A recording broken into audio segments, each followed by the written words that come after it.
Hello everyone, and welcome back to our channel Grammar Treehouse. Today we're diving into the wonderful world of prepositions. I know, grammar can sometimes feel a bit dry, but I promise we're going to make it super fun and engaging for our young learners. Prepositions are those small but mighty words that tell us where something is, when something happens, or how things are related. Think of words like in, on, under, behind, next to, and between.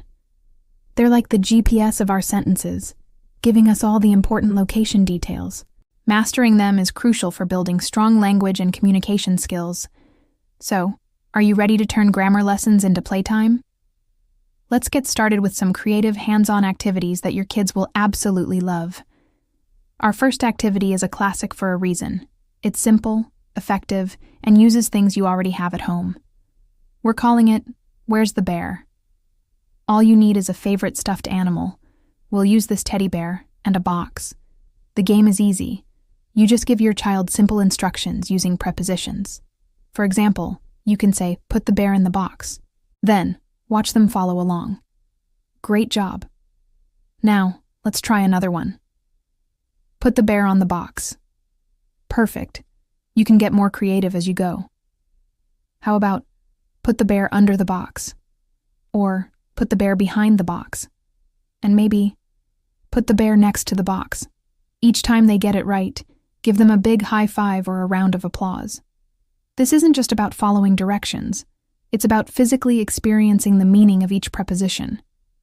It makes the abstract concept of under or behind tangible and easy to remember.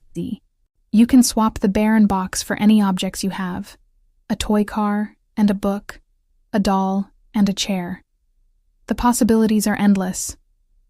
Next up, let's get our bodies moving with an activity called Preposition Simon Says. This is a fantastic way to burn off some energy while learning. It works just like the classic game, but every command includes a preposition. You can be Simon and start by saying, Simon says, stand in front of the sofa. Then, Simon says, put your hands on your head. How about this one? Simon says, hide behind the door. You can make it silly too. Simon says, crawl under the table. Or Simon says, jump beside your brother. The key is repetition and movement. Kids learn best when they're physically engaged, and this game connects the words directly to actions. It also helps with listening skills and following multi-step directions. If they move without you saying, Simon says, they're out for a round, which adds a fun element of challenge. This game is perfect for playing indoors on a rainy day or even outside in the backyard. All right, for our third activity, it's time to get a little artistic with preposition pictures. Grab some paper, crayons, markers, or even some stickers. This one is all about visual learning. You'll give your child instructions on what to draw, focusing on the placement of objects. For instance, you could say, draw a bright yellow sun above the green hills. Then you can add, draw a small brown house between two tall trees. Let's keep going. Draw a red apple on the table. And maybe, draw a fluffy cat under the table. What's wonderful about this activity is that it not only reinforces prepositions, but also encourages creativity and imagination. There's no right or wrong way to draw the objects, as long as they are in the correct position relative to each other. At the end, you'll have a unique piece of art that's a visual representation of their grammar skills. You can even hang it on the fridge as a proud reminder of what they've learned. It's a quiet, focused activity that's perfect for a calm afternoon. Now, let's head to the kitchen for our next adventure, snack time prepositions. Learning is always better with a tasty reward, right? This activity uses food to teach spatial relationships. For example, you can take a plate, a cracker, and a slice of cheese. Then, you can ask your child, put the cheese on the cracker. Or, using a bowl of fruit, you could say, put the strawberry next to the banana. Put the blueberry between the grapes. You can even get more complex.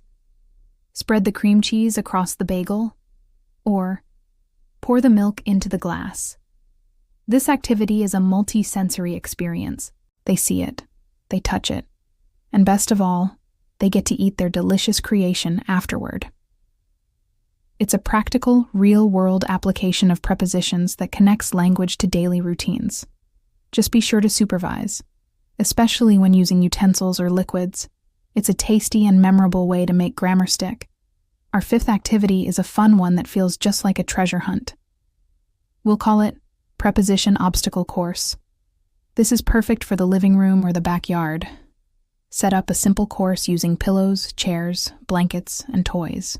Then, create a series of instructions that guide your child through the course using prepositions. For example, you might say, first, crawl under the dining table. Next, walk around the big blue pillow.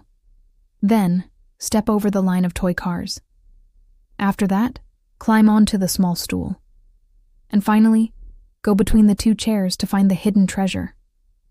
The treasure could be a small toy, a favorite book, or a healthy snack. This activity is fantastic because it combines physical activity with problem solving and following a sequence of directions. It encourages them to think about the path they need to take, translating those prepositional phrases into a real-world journey. It's a full-body learning experience that's incredibly effective and so much fun. For our next idea, we're going on a preposition scavenger hunt.